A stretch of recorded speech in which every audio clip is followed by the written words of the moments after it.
제가 이제부터 설명하려고 하는 거는 이 이동평균선은 이 미래를 담고 있다라고 하면서 쭉 설명드린 내용 위에다가 거래량을 얹으려고 하는 거예요. 근데 이 X파일에서 설명을 하고 있는 이 거래량 부분은 사실상 조금 이해하기가 쉽지가 않아요. 왜냐하면 디테일이 빠져 있거든요.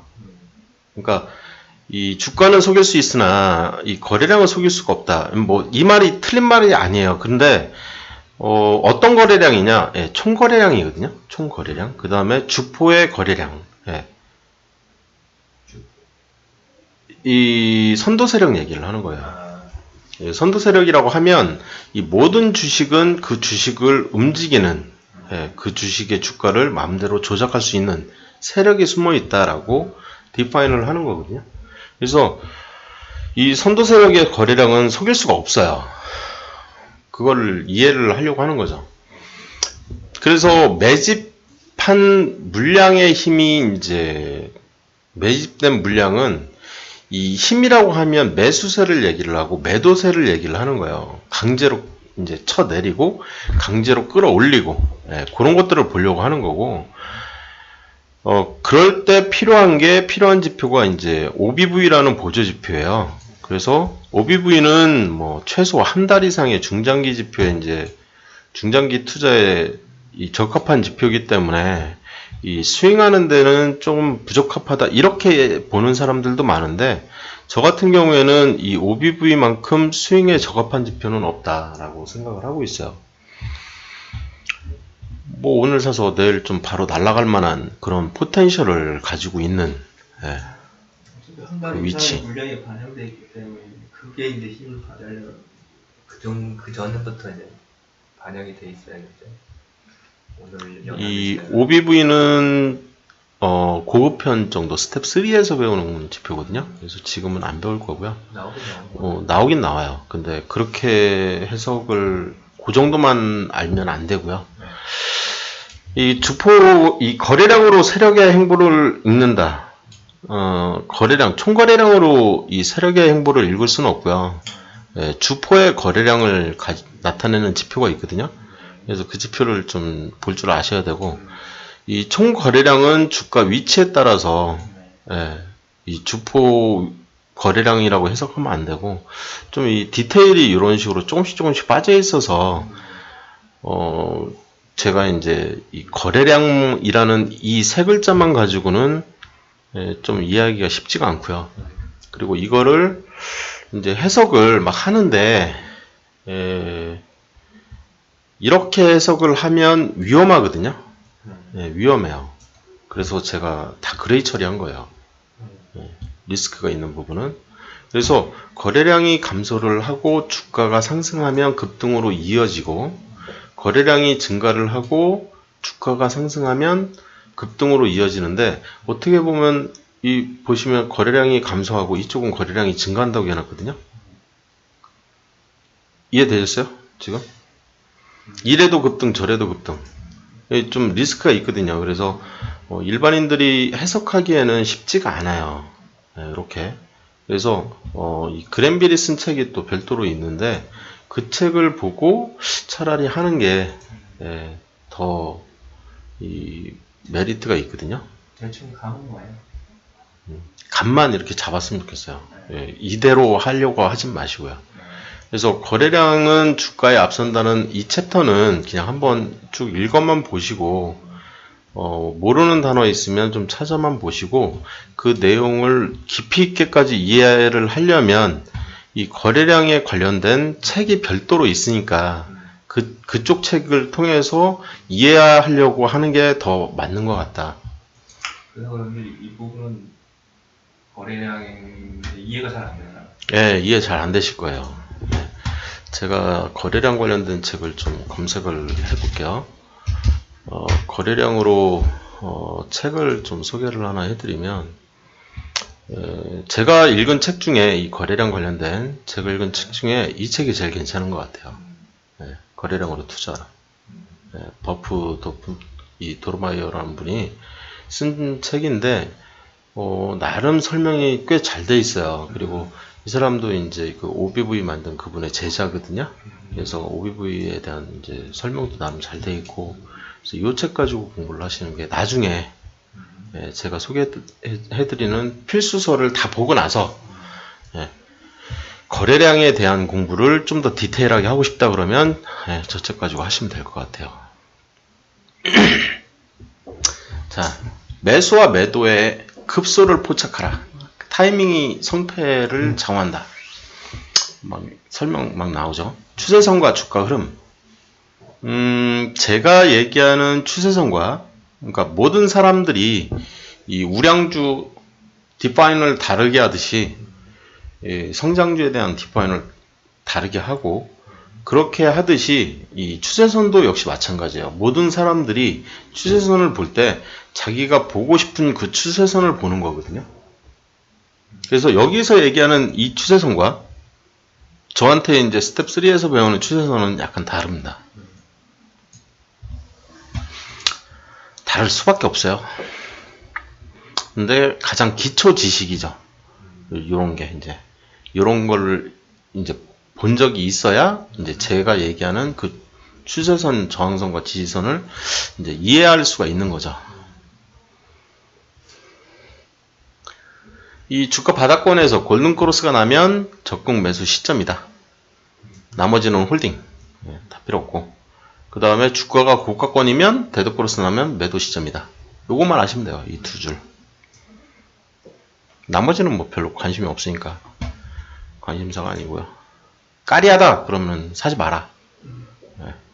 주가가 바닥권이야. 느낌이죠. 그냥 심리적인 거예요. 지나봐야지 하는 거예요. 그죠? 저점 뭐 깨질 수도 있는 거기 때문에 모르는 거예요. 이거는 그냥 역대 그래프 중에 이제 나름 저점 위치에 있는 거지. 제가 이제 요즘에 이 현대성선 들고 계신 분들 때문에 좀 마음고생을 많이 하고 있는데 뭐 계속 떨어지고 있어요. 지금 한 5년째 떨어지고 있으니까 지금 1년, 2년, 3년, 4년, 5년째 지금 6년째 지금 계속 그러고 있는데 6년만 그러고 있는 게 아니라 지금 계속 뭐 하얀 그래프이기 때문에 뭐 대세 하락이에요. 대세 하락. 대세 하락이에요. 이 기업 자체가 지금 이제 굉장히 위험한 상태이기 때문에 지금 금융위기 때보다 더 안 좋은 기업인 거죠. 금융위기 때보다 상태가 더 안 좋아요 지금. 그래서 저는 이제 이런 기업들을 별도로 뺐죠. 이렇게 빼가지고 아니 금융위기 때보다 지금 우리 전반적인 상황이 좋은데 아니 상황은 예? 다 아니죠. 전체 경제가 전체 경기가 전체 경기가 좋은데 이 기업만 안 좋은 거죠. 그런 기업이 얘만 있는 건 아니에요. 그래서 저 같은 경우에는 그런 기업을 이렇게 좀 뺐죠.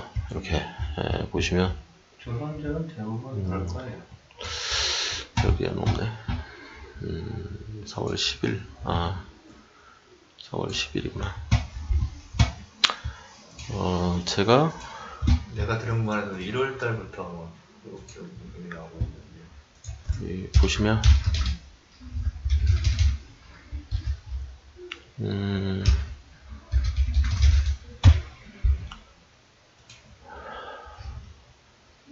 어제 이제 제가 만든 따끈따끈한 어제 업데이트를 한 건 하는데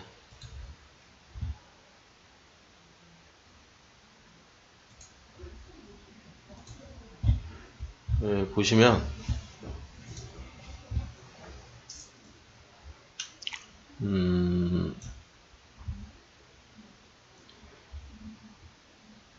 여기 있네요. 위기 종목이라고 하면서 제가 이 포스코하고 태웅을 뺐어요. 이런 기업은 하지 마라.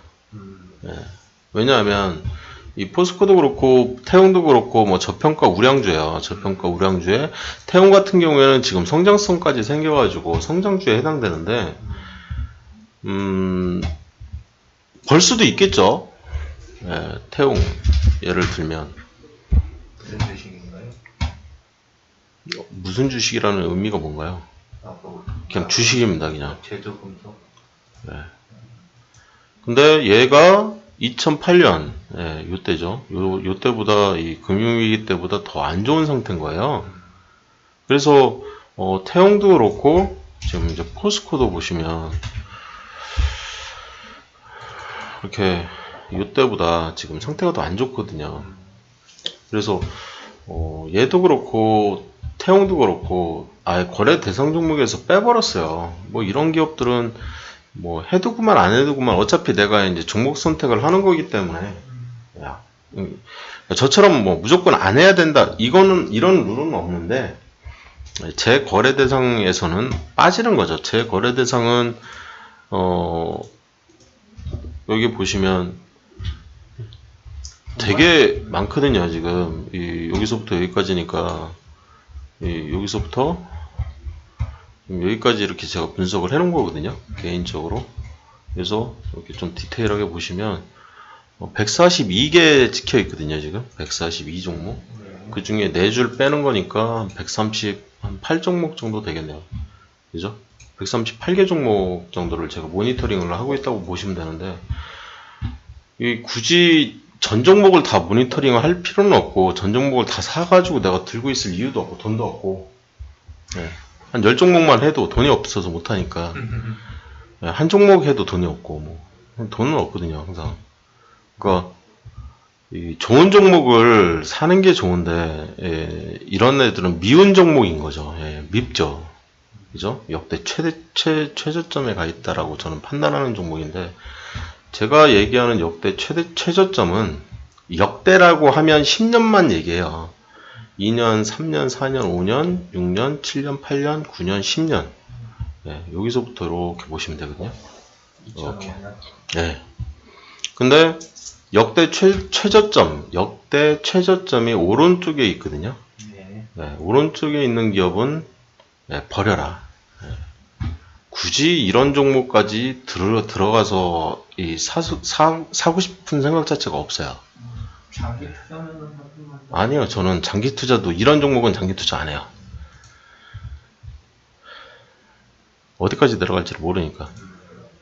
여기서 또 더 내려가면 어떡해? 모르는 거잖아요, 그거는. 제가 하는 종목들은 예를 들어서 제가 하는 종목 아까 제일 밑에 코맥스 하나 있었죠. 코맥스 같은 종목 이렇게 포스코는 버려도 코맥스는 하겠다는 거잖아요. 제가 하는 모든 종목은 지난 1년, 2년, 3년, 4년, 5년, 6년, 7년, 8년, 9년, 10년 이렇게 10년 정도를 봤을 때 여기가 10년 라인이거든요. 이만큼이 항상 저점이 가운데보다 왼쪽에 있습니다. 그러면서 최저점이 계속 올라가요. 이렇게 최저점이 올라가고요. 최저점이 계속 올라갑니다. 이렇게 이러면 좋은 게 뭐냐면 나는 지금 최저점에 가 있어. 근데 내가 얘를 10년 전에 샀다니까. 이때 샀든 어쨌든 한 5년 전에 샀든 5년 전에 최고점에서 샀어. 최고점에서 사도 나는 돈을 번 상태가 돼요. 이해되셨어요? 제가 보는 기업들은 무조건 이런 기업이어야만 한다는 거예요. 손해를 안 보내나? 장기 투자를 하고 싶으면 하라는 거죠. 무조건 우상향하니까. 저점 위치가 계속 높아지니까 이런 기업들만 하라는 거예요. 그런 기업들만 찾아가지고 의미가 있네요. 상식적인 거죠. 상식적으로 하자는 거죠. 어렵게 생각하지 말고 주식을. 지금 이제 이 급소 얘기를 하는데 그러면 이제 장기 투자자들은 이제 안정적으로 하는 거죠. 주식을. 그리고 이제 데이 트레이더들은 물리면 뭐 더 사면 되는 거죠. 그죠? 올라간다는 믿음이 있기 때문에 할 수 있는 겁니다. 그런 얘기. 트렌드, 이 추세. 이 트렌드 매매 기법이 이 트렌드 트레이딩이라는 게 이게 굉장히 유명해진 가장 큰 이유 중에 하나가 이 제시 리버모어라는 분 때문에 그래요. 뭐 권총 자살해가지고 개인적으로는 안 좋아하긴 하지만 돈도 무진장 많고 뭐 누릴 만큼 누리면서 살았거든요. 출퇴근할 때도 요트 타고 출퇴근하고 그랬거든요. 대저택에 살면서 와이프 3명에 막 장난 아니었거든요. 근데 이 사람이 자기 매매법을 딱 오픈을 했어요. 이분이 이제 미국의 증시에서 이제 돈을 굉장히 많이 벌었죠. 그래서 추세 추종론자라는 용어가 이제 나오기 시작하고, 이 추종론자라는 거는 제시 리버모어를 추종하는 사람들이 무진장 많은 거예요. 지금 시장에서도 거의 대부분의 주식 잘한다, 콧방귀 좀 끼는 사람들은 다 이쪽이에요. 다 이쪽. 네, 지금 거의 다. 이쪽하고 역발상 투자 쪽이에요. 요즘에는 이제 가치 투자가 많이 죽어 있죠. 네, 그쪽이라고 보시면 되고. 그래서 이 상승 추세, 하락 추세, 비추세, 이게 뭐냐? 이 용어에 대한 정의는 책을 보세요. 제가 이제 이 추세선을 어떻게 긋는지 그 방법론에 대한 얘기들 막 나오는데, 이것들도 다 책 보면서 그냥 기초적인 것들은 그냥 보고 하시고, 제 매매 기법 자체가 이 트렌드 매매 기법은 아니기 때문에, 트렌드 매매 기법인 것처럼 보이지만 아니거든요, 사실상. 그래서 한번 그릴 줄만 아시면 돼요. 이렇게 얘는. 그 다음에 신뢰도가 높은 추세 패턴의 분류, 뭐 반전형 패턴, 지속형 패턴 막 나오는데, 이런 게 있다. 이런 게 있다. 뭐 이런 이름이 중요한 건 아니기 때문에, 이런 이름이 중요한 게 아니죠. 그죠? 추세 전환된다. 이런 게 나오면 추세가 전환되더라. 그래서 그림으로 이제 쭉쭉쭉쭉 이해하고 넘어가시면 되는 거고요. 지속형 패턴, 삼각형, 직사각형, N자형, 뭐 이름이야 뭐 붙이기 나름이니까. 근데 이 이름을 붙인 분이 이제 아까 얘기한 그 제시 리버모어라는 그분인 거죠. 그분이 이제 매매법을 딱 까면서 이런 패턴들을 다 정리를 해서 일반인한테 다 오픈을 해버린 거죠, 그냥. 그래서 그거를 이 장진영이라는 분이 읽어가지고 여기다가 그냥 해석을 다 해놓은 거죠. 한국말로. 번역을 다 해놨다고 생각하시면 되고, 사실상 이 부분도 굉장히 부족해요. 설명이 부족해요. 그래서 그 설명은 어디를 통해서 봐라? 차트 기술로 해서 보시는 게 더 나아요. 잘 다른 거 실제로 봤을 때는 잘 모를 것 같아요. 예제로 나온 거. 형님이 모르시는 거죠. 계속 보면은 단순한 패턴은 이해가 되는데. 형님 지금 이제 한 권 보셨잖아요, 책을. 책 한 권 보고 차트도 이제 보기 시작하시는 거잖아요. 근데 저처럼 이제 거의 매일 거의 모든 차트를 막 매일 보다 보면 다 보입니다. 이렇게 다 하나씩 다 보이고. 그렇게 이제 되기까지는 이제 내공이 필요한 거죠. 많은 패턴을 보다 보면, 이런 패턴이 나오면, 이렇게 되는 거는 당연한 거거든요. 나중에는 이제, 다 보이세요. 이거는 그냥, 이름이 이게 머리 어깨형이나, 뭐, 옆머리 어깨형이나, 뭐, 이름은, 이거 우리나라 사람이 이제 이거 해석하는 과정에서, 이렇게 해석을 해놓은 것 뿐이지, 그러다가 이제 또 우리 이 V자형이라고 또 이 영어를 또 막 섞어 쓰잖아요. 여기는 또 사카형이라고도 써놓고. 그럼 여기를 사카형이라고 했으면 여기는 역사카형 뭐 이렇게 써놓든지 좀 해석을 그러니까 뭐 이렇게 해석했다 뭐 이 사람 마음인 거죠. 어떻게 보면 사람마다 이제 보는 이 눈이 다르니까 이거를 뭐 기역자형, 니은자형 이렇게 얘기를 해도 되는데 L자형이라고 표현을 하는 걸 보면. 이 사람 마음이죠. 그래서 지금 이제 추세 얘기를 했는데, 추세 얘기는 요거 가지고는 택도 없습니다. 택도 없어요. 아까 제시 리버모어라는 분 얘기가 잠깐 나왔는데, 그분이 이제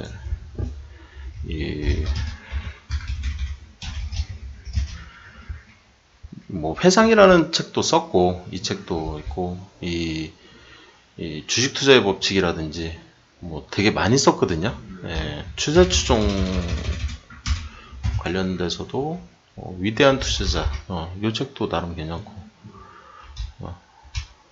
일단은 이름으로 검색을 할게요. 검색을 해보면 이 책이 이제 트렌드 매매 기법을 좀 잠깐 소개를 하는 책이었던 거고 피라미딩 전략이라고 해가지고 요게 이제 그 매매 기법 얘기가 좀 많이 나오는 책이고요. 그 다음에 요 책은 자서전 같은 책이라서 조금 그렇고 위대한 투자자 이 책이 좀 많이 팔렸어요. 전 세계적으로. 그리고 회상 이 책하고 그래서 좀 유명한 책을 보는 게 아무래도 덜 유명한 책을 보는 것보다는 더 나은데 지금은 봐도 이해를 못할 수가 있어요. 네, 이 책을 이런 책들을 봐도 그래서 지금은 제가 이제 이런 외국인들이 쓴 책을 안 집어넣어놨거든요. 네, 보시면 윌리엄 오닐의 요 책 한 권을 빼고는 요 책 한 권이 이제 번역서고요. 나머지는 번역서, 요 책도 번역서구나. 요 책은 근데 번역 되게 잘했어요. 이 신갈이라는 사람이. 그래서 요 두 책 말고 요 신갈이라는 사람이 번역한 요 책도 이제 신갈이고 이 책 말고는 다 한국 사람이거든요. 가능하면. 한국 사람이 직접 쓴 책. 그런 책들, 이 모닝퍼슨도 이름만 모닝퍼슨이고요. 한국 사람이에요. 한국 사람이 이제 쓴 책. 최기훈이라는 분이나 이종영, 장진영이라든지 이민주라든지 나중으로 갈수록 이제 서울대생들이 막 보이실 텐데 최준철이나 이제 이런 사람들도 다 서울대생들이고 이 서울대생들이 정리를 되게 잘해요. 공부를 잘해가지고 그래서 이제 저는 개인적으로 이제 선호를 하죠. 그런 책들을. 그런 다음에 외국 서적 번역서들을 이제 좀 보시는 게 왜냐하면 처음에는 개념도 안 잡혀 있는데 말도 좀 막 이상하게 해버리면 이 번역되는 과정에서 이상하게 번역이 되는 케이스가 있어요. 이 책도 보면은 이 번역을 잘못해놓은 좀 이 김정환이라는 분이 번역을 잘못해가지고 중간중간 좀 그런 부분들도 보이고. 근데 이 책은 번역이 나름 되게 잘 돼 있어가지고 되게 재밌게 잘 읽었거든요. 저도 이 책도 마찬가지고. 그러니까 이제 번역이 잘 돼 있는 책은 제가 좀 넣어놨어요. 이 책은 이 좋은 주식 고르는 법 요것 때문에 이제 이 좋은 주식이라는 단어 때문에 넣어놓은 책이라서 이 성장주에 대한 디파인 어떻게 할 거냐. 그러니까 앞으로 무조건 오르는 주식 아까 제가 차트 보여드린 이런 차트 이런 차트를 그리려면 성장주인 거죠. 계속 성장해 나가는 그런 주식이 나한테 수익을 안겨줄 가능성이 높다는 거죠. 그죠? 이 꼭대기에서 물려도 시간이 지나면 올 수 있다라는 믿음, 나한테 수익을 줄 수 있다라는 이 믿음이 필요한 거거든요. 그래서 이제 추세 패턴 얘기를 좀 많이 장황하게 했고요. 아까 5장 거래량도 이제 거래량으로 승부하라라는 그 책 소개를 제가 저쪽에서 이제 거래량 관련된 이 책을 첫 번째 이 책이죠. 이 책이 괜찮다. 이 책으로 공부하는 게 낫다. 이 얘기를 드렸고요. 이 제시리버모의 이 추세 추종 이쪽도 이분이 직접 쓴 거, 직접 이제 매매법 오픈했으니까 그걸로 공부하는 게 나은데 그럼 왜 이 책을 보라고 했냐? 인트로덕션이죠. 인트로덕션. 인트로덕션 투 트렌드. 이 트렌드 패턴인 건데, 이건 또 이 추세라고 해놓고, 이건 또 패턴이라고 해놓고, 막, 이 영어하고 한글하고 막 섞어, 막 쓰고 있는 거죠, 이분도. 그래서 그런 얘기들이 이제 쭉 진행이 됐습니다. 그리고 이 보조지표는 제가 이제 이 보조라는 이 단어를 제가 무진장 싫어요. 이 보조라는 단어를. 이 필수 지표다. 이거는 보조 지표, 이 도와주는 서포팅하는 그런 역할이 아니라 이거는 맨데이터리 지표이기 때문에 반드시 알아야 돼요. 예, 하나를 알면 돈을 벌 수 있는 확률이 뭐 한 10%씩은 최소. 예, 그 지표 하나만 제대로 파악을 해도 돈을 잃을 확률보다 벌 확률이 최소 10%씩 높아지는. 예. 그런 게 여기에서 이제 나오기 때문에 잠깐 쉬어갈게요.